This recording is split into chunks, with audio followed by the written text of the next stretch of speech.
Subscribe பட்டனை அமுக்குங்க, bell பட்டனை அமுக்குங்க. வாழ்க வளமுடன். இப்படிக்கு பாட்டி வைத்தியம். வணக்கம்ப்பா, உங்க பாட்டி பேசுறேன். இப்போ நான் உங்களுக்கு கருவேப்பிலை சாதம் எப்படி செய்யறதுன்னு காட்டிட்டுருப்பா. இந்த பாருங்க, கருவேப்பிலை ஃப்ரெஷ்ஷா இருக்கு, கழுவி அலசி வச்சிருக்கேன். இதை இப்ப உருவி வச்சுக்கலாம்.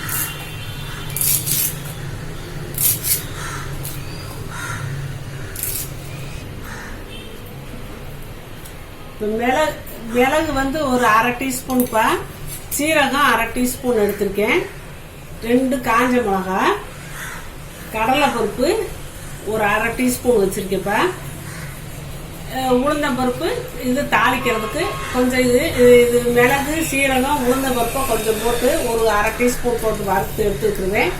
இந்த கருவேப்பிலையும் எண்ணெயில் போட்டு அப்படியே லேசாக பொரிச்ச மாதிரி வறுத்து எடுத்துக்கிடுவேன். எடுத்து இந்த கொஞ்சம் உளுந்து மிளகு சீரகம் இந்த கருவேப்பிலையை போட்டு மிக்சியில் அடித்து தூள் பண்ணி வச்சுக்கிடுவேன். அப்புறம் கடுகு உளுந்து கடலைப்பருப்பு போட்டு தாளித்து இந்த தூளை போட்டு கிண்டி நல்லெண்ணெயில் உங்களுக்கு கருவேப்பிலை சாதம் ரெடி பண்ணி தரேன். அப்போ தாளிக்கும் போது 2 காஞ்ச மிளகாயும் போடுவேன். அவ்வளோதான். இப்போ உளுந்தம்பருப்பு அரை டீஸ்பூனு, 1 டீஸ்பூன் கூட போட்டுக்கலாம்ப்பா, அது வாசமாக இருக்கும்.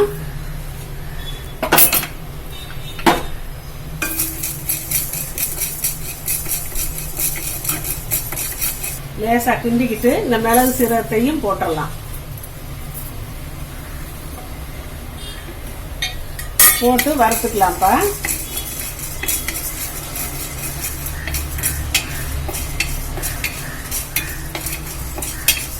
அந்த உளுந்து வறுபடுறது தான் கணக்கு, இதுவா தன்னால வறுபட்டுக்கிறோம். இப்போ வறுபட்டுருச்சுப்பா, இப்போ அடுப்பு ஆஃப் பண்ணிக்கலாம். இப்போ கருவேப்பிலை நல்லெண்ணெய் ஊற்றியே தான் நம்ம வறுக்க போகிறோம். பொரிச்சு எடுத்துடணும், மிச்சத்தை நம்ம தாளிக்க வச்சுக்கலாம். ஒரு கைப்பிடி அளவு வருதுப்பா, ஒரு ஆள் சாப்பாட்டுக்கு ஒரு கைப்பிடி கருவேப்பிலை.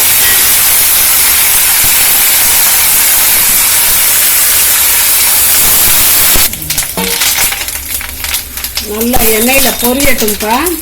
ஃப்ரெஷ் கருவேப்பிலை தான் போடணும், நீங்கள் காஞ்ச கருவேப்பிலை அதெல்லாம் போடக்கூடாது, நல்லா இருக்காதுப்பா. நல்லா சத்தமெல்லாம் நிற்கிற அளவுக்கு நம்ம வறுத்து தரணும்ப்பா.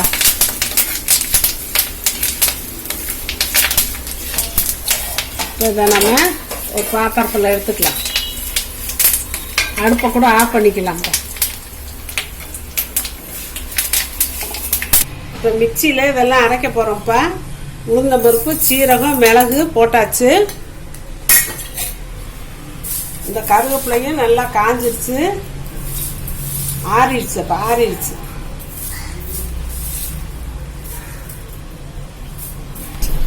ஒரு கைப்பிடி போடுறோம்ப்பா, ஒரு கைப்பிடி, ஒரு ஆள் சாப்பாட்டுக்கு ஒரு கைப்பிடி. இப்போ மிக்சி ஜாரில் போட்டு பொடிச்சுக்கலாம். இப்போ நல்லா அரைச்சாச்சுப்பா, பொடியை அரைச்சாச்சு. இப்போ ஏற்கனவே அந்த கருவேப்பிலை வறுத்த எண்ணெய் இருக்குது, இப்போ கொஞ்சம் ஒரு 1/4 ஸ்பூன் மட்டும் ஊற்றிக்கிட்டேன், போதும். இப்போ 1/4 டீஸ்பூன் கடுகு போட்டாச்சுப்பா.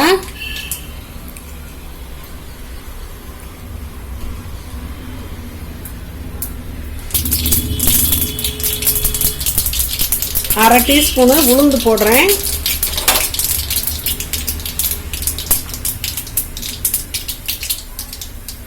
இது ஒரு அரை டீஸ்பூனு கடலைப்பருப்பு போட்டாச்சு. இப்போ காஞ்ச மிளகாய் 1 போட்டால் போதும், ஏன்னா மிளகுல வேற காரம் இருக்கும். இப்போ அடுப்பை ஆஃப் பண்ணிடுறேன், சட்டியிலே நம்மளுக்கு சூடு இருக்கும். அதனால இப்போ அந்த அரைச்சி பொடி பண்ணி வச்சிருக்க கருவேப்பிலை இந்த பொடியெல்லாம் போட்டுக்கிறோம். கொஞ்சம் இந்த சூட்டில் பெருங்காயத்தை கொஞ்சம் போட்டுக்கலாம்.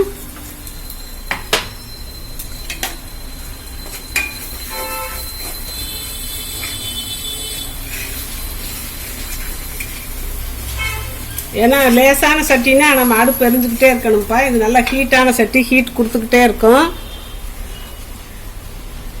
இந்த பாருங்க இன்னும் கோச்சுக்கிட்டு இருக்கு பார்த்தீங்களா, அதனால தான். ரொம்ப கனமான சட்டினால.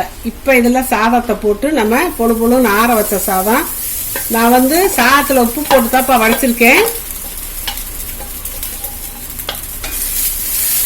சாதத்தில் உப்பு போட்டிருக்கேன்ப்பா. இந்த தாளிரத்துக்காக வேண்டி இந்த கொஞ்சோண்டு ஒரு பிஞ்சு போட்டாச்சு, போதும்.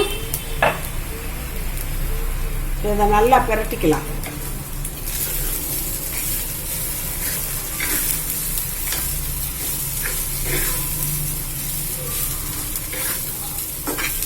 இது கூட இந்த வறுத்த வேர்க்கடலை பருப்பு உடைச்சி வச்சிருக்கேன். நல்லா தோலெல்லாம் எடுத்துட்டு வச்சிருக்கேன். இதையும் போட்டுக்கலாம்.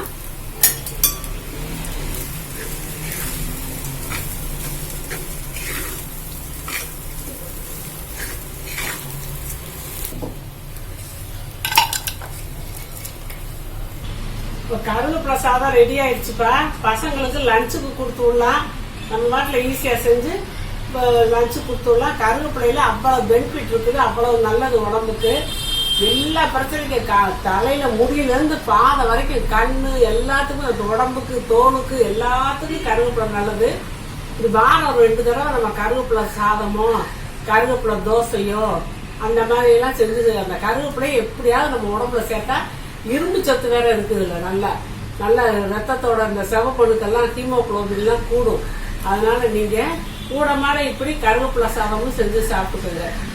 இதுக்கு ஒரு ஊறுகாய் வச்சா கூட போடும்ப்பா, சூப்பரா இருக்கும். காய் செய்யலாம், இப்போ ஒரு அவசரத்துக்கு சொல்றேன். செஞ்சு ஒரு ஊறுகாய் வச்சு கூட நம்ம சாப்பிட்டுக்கலாம், சூப்பரா இருக்கும். வாழ்க வளமுடன். இப்போ நிறைய பேர்ப்பா நான் அவங்க கொஸ்டினுக்கு ஆன்சர் சொல்றதுலன்னு கேட்குறாங்க.